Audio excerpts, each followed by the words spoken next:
Hi viewers, welcome to our channel. ప్రస్తుతం మనతో పాటు దాము బాలాజీ గారు, సీనియర్ జర్నలిస్ట్, వారితో ఒకసారి మాట్లాడదాం. సార్ నమస్కారం సార్. నమస్తే. సార్, పవన్ కళ్యాణ్ గారు రీసెంట్ గా మన్యం పర్యటన చేశారు కదా, అందులో భాగంగా ఆయన సెక్యూరిటీలో ఒక నకిలీ పోలీసు ఉన్నారనే వార్త ఇప్పుడు వెలుగులోకి వచ్చింది సార్.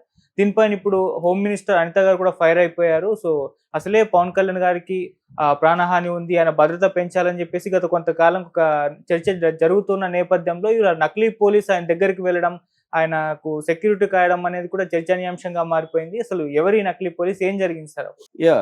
ఆల్రెడీ పవన్ కళ్యాణ్ భద్రత మీద చాలా తీవ్ర ఆందోళన ఉంది. రెండోది, పవన్ కళ్యాణ్ ముందు నుంచి కూడా హోంమంత్రిత్వ శాఖ మీద అసంతృప్తి ఆయన గతంలో కూడా ఎక్స్ప్రెస్ చేశాడు. ఆయన ఏ స్థాయికి వెళ్ళాడంటే అనితకు డైరెక్ట్ గా వార్నింగ్ ఇచ్చే స్థాయికి వెళ్ళిపోయాడు. ఇట్లాగే ఉంటే నేను హోంమంత్రి అయ్యేది పెద్ద విషయం కాదు, నేను హోంమంత్రి అయితే వేరే రకంగా ఉంటది అన్నాడు. అంటే ఆమె శాఖను లాక్కొని నేను హోంమంత్రి అవుతాన్నాడు. దాని మీద పవన్ కళ్యాణ్ మీద కూడా విమర్శలు వచ్చాయి. ఒక దళిత మహిళని ఇలా అంటారా? నిజానికి అది హోంమంత్రిత్వ శాఖ కాదు, అది law and order problem. Law and order అనేది చంద్రబాబు దగ్గర ఉంటుంది. ఇలాంటి విమర్శలు కూడా పవన్ కళ్యాణ్ మీద కూడా వచ్చాయి.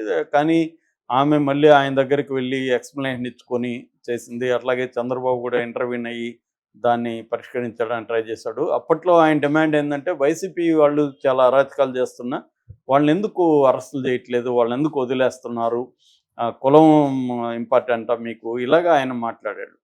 ఆ తర్వాత కాకినాడలో కూడా ఈయన వెళ్ళినప్పుడు అధికారులు ఎవరు ఈయన్ని అసలు రావద్దని అడ్డుకున్నారని, ఎస్పీ అయితే సెలవు పెట్టి వెళ్ళిపోయాడని, నేను ఎప్పుడు వచ్చినా ఎస్పీ సెలవు ఎందుకు పెడుతున్నాడని, ఇలాగా అధికారుల మీద కూడా ఆయన చిందులేశాడు.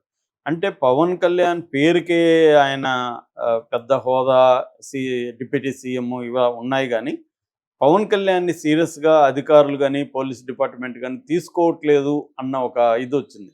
ఈరోజు కూడా ఆయన కడపకి వెళ్తున్నాడు. ఎంపీటీఓని అక్కడ వైసీపీ వాళ్ళు కొట్టారని చెప్పి అధికారులను కొడతారా అని.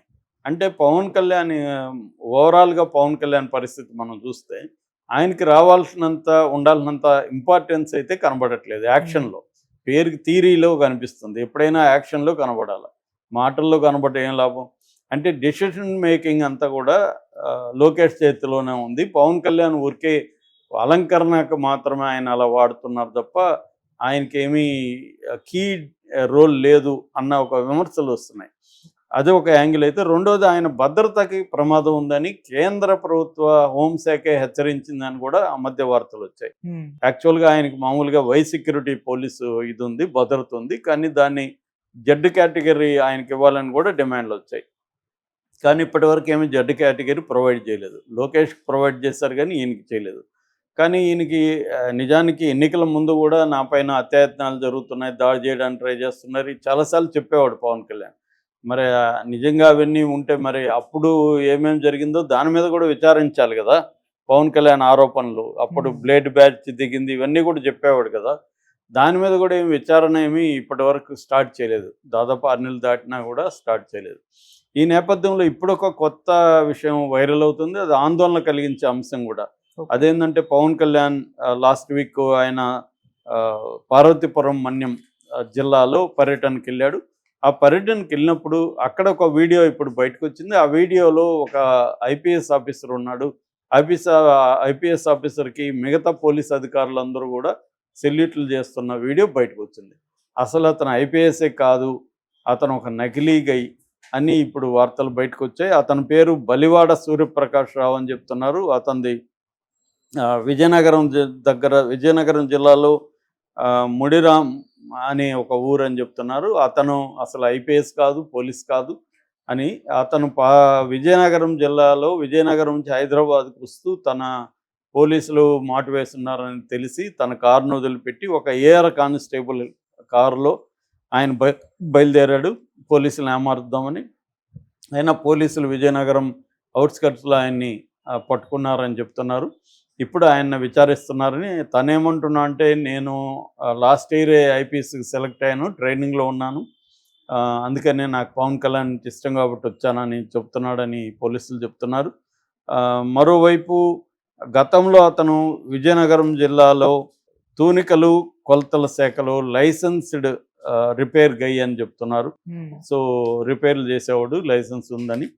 సో ఇప్పుడు దీని మీద ఇది వైరల్ అయిపోయింది. దీని మీద అనిత స్పందించింది, హోంశాఖ మంత్రి. ఆమె దీని మీద సీరియస్ అయ్యి దీని మీద నివేదిక ఇవ్వండి అని పోలీసులు డిపార్ట్మెంట్ని ఆదేశించింది. మరోవైపు పవన్ కళ్యాణ్ కూడా సీరియస్గా దీని అంటే నా భద్రత విషయంలో పట్టించుకోవట్లేదు ప్రభుత్వం అన్న కోపం ఉంది.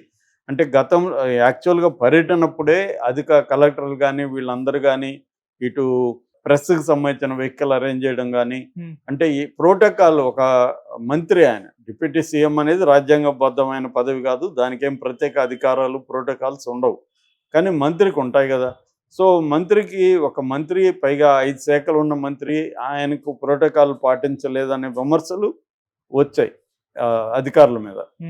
అయితే ఆ విషయం మీద ప్రభుత్వం అధికారుల మీద ఏమి చర్యలు అయితే తీసుకోలేదు. అంటే కలెక్టర్ స్థాయిలోనే నెగ్లిజెన్స్ జరిగిందన్న విమర్శలు వచ్చాయి. అట్లాగే కాకినాడ విషయం కూడా, కాకినాడ మీద సిట్ వేశారు కానీ ఈయన ఆరోపించిన అధికారుల మీద ఏమీ చర్యలు తీసుకోవాలి ఇప్పటివరకు. ఐపీఎస్ ఆఫీసర్ మీద ఎస్పీ మీద ఏమైనా చర్య తీసుకున్నారా? తర్వాత తనను అడ్డుకున్న అధికారులు ఎవరు, వాళ్ళ మీద చర్య తీసుకున్నారా? అంటే పవన్ కళ్యాణ్ కూడా ఆయన యాటిట్యూడ్ ఎలా ఉందంటే ఒక ఆరోపణ వస్తే స్పందిస్తాడు కానీ ఫాలోఅప్ అనేది కనబడట్లేదు. ఆయన మరి దాని మీద చర్యలు తీసుకునేట్టుగా వెళ్ళాలి కదా, అటు వెళ్ళట్లేదు. అంటే ఆయనది అంతా కూడా ఎలా ఉందంటే ఏదైనా ఈ ప్రభుత్వంలో జరిగేదాన్ని నేను సహించను అని ఒక ప్రతిపక్షంలాగా ఫీల్ అవుతాడు. గతంలో కూడా అంతే. ఆయన ఎప్పుడైనా జగన్ ప్రభుత్వంలో కూడా ఒక దాంట్లో వెళ్ళడం, డ్రామాటిక్గా అక్కడ ఒక ఉద్యమంలాగా ఆ రోజు స్టార్ట్ చేయడం, ఉద్యమ కార్యాచరణ అనౌన్స్ చేయడం, మళ్ళీ వచ్చేయడం, మళ్ళీ అసలు ఇంకా దాని జోలికి వెళ్ళడు, ఫాలోఅప్ ఉండదు, కన్సిస్టెంట్గా దాని మీద పోరాటం అనేది పవన్ కళ్యాణ్లో కనబడదు మామూలుగా మనం గతంలో చూస్తే కూడా. ఇప్పుడు కూడా అలాగే ఉంది. ఆయన గట్టిగా బెదిరించడం, దాన్ని డ్రామటైజ్ చేయడం, దాన్ని ఒక పెద్ద సినిమాటిక్ సీన్ లాగా క్రియేట్ చేయడం, దాని తర్వాత దాని నుంచి బయటికి రావడం, ఇదే ఆయన మోడస్ ఆపరెండి కనిపిస్తుంది. అందుకని తెలుగుదేశం ప్రభుత్వం కూడా లైట్ తీసుకుంటున్నట్టు కనబడుతుంది. లేకపోతే గతంలో పవన్ కళ్యాణ్ చేసిన ఆరోపణల మీద కానీ వాటి మీద విచారణ జరిపి చర్యలు తీసుకోవడం అనేది లేదు. ఎప్పుడైనా చర్యలు తీసుకోకూడదు ఇమ్మీడియట్గా అనుకున్నప్పుడు కమిటీ వేసేస్తూ ఉంటాయి గవర్నమెంట్స్. కమిటీ వేసేస్తే ఏంటంటే అది మరుగున పడిపోతుంది. సో అలాగే ఇప్పుడు దాని మీద సిట్ వేశారు. ఆల్రెడీ తిరుమలలో సిట్ జరుగుతుంది. ఇప్పటివరకు అక్కడ తిరుమలలో లడ్డులో కల్తీ జరిగింది. అది అందరూ చెప్పేది ఏమంటే అది ఎప్పటికీ ప్రూవ్ కాదని. ఎందుకంటే అప్పుడు జరిగిందని ఇప్పుడు జరిగిందా లేదా ఎలా చెప్పాలి? ఇప్పుడుదైతే చెప్తారు, ల్యాబ్సెస్ ఏమన్నా ఉంటే చెప్తారు. అప్పుడు జరిగిందా లేదా ఎలా నిర్ధారిస్తారు? అది నిర్ధారణ కాదు. అది రాజకీయ పర్పస్కి వాడుకున్నారు, అయిపోయింది. అలాగే పవన్ కళ్యాణ్ కూడా ఈ ప్రభుత్వంలో మంచి విషయాలన్నీ ఏమో నాకు కూడా క్రియేట్ అంటున్నాడు. ఏదన్నా చెడ్డ జరిగితే మాత్రం అది నేను ఎదిరిస్తాను అంటున్నాడు. అంటే ఒక రెబల్లాగా పవన్ కళ్యాణ్ ఉండడానికే ఇది ఉపయోగపడుతుందని కూటమిలో ఉండే ముఖ్యంగా తెలుగుదేశంలో కూడా దీని పట్ల వ్యతిరేకత వస్తుంది. అంటే మామూలుగానే కూటమి అంటేనే 3 రకాల పార్టీలు కలిసి పనిచేసినప్పుడు ఖచ్చితంగా ఇలాంటివి తప్పవు. సొంత పార్టీలే ఒక సింగిల్ పార్టీలోనే బోల్డ్ వైరుధ్యాలు ఉంటాయి, బోల్డ్ మంది ఒకరికొకరు పడని వాళ్ళు ఉంటారు, ఘర్షణలు ఉంటాయి, అవన్నీ జరుగుతాయి. కూటమి ఉన్నప్పుడు ఇది సాధారణమే. కానీ పవన్ కళ్యాణ్ది చూసుకుంటూ వచ్చినప్పుడు పవన్ కళ్యాణ్ పట్ల తెలుగుదేశం నాయకులు కానీ ఆయన మనకు ఉపయోగపడాలనే దాంట్లో ఉన్నారు తప్ప ఆయనకు ఒక ఈక్వల్ ఇంపార్టెన్స్ ఇవ్వాలనే ఇది కనబడదు. చంద్రబాబుకి ఈక్వల్ ఇంపార్టెన్స్ ఇవ్వాలని చంద్రబాబుకు ఉండొచ్చు కానీ అది మిగతా వాళ్ళల్లో ఉండే అవకాశం కనిపించట్లేదు. అందుకని మరి దీని మీద ఇప్పుడు ఇతను అరెస్ట్ చేస్తారా? ఇతనిది కూడా విచిత్రంగా ఉంది. ఇతని మీద ఇప్పటివరకు కరెక్ట్ స్టేట్మెంట్ ఇవ్వలేదు. అనిత అయినా ఇవ్వాలి కదా ఈ పాటికి. అంటే ఇతను ఎవరు ఏంటి బ్యాక్గ్రౌండ్, అతను చెప్పినట్టుగా అతను ట్రైనీ ఎస్పీనా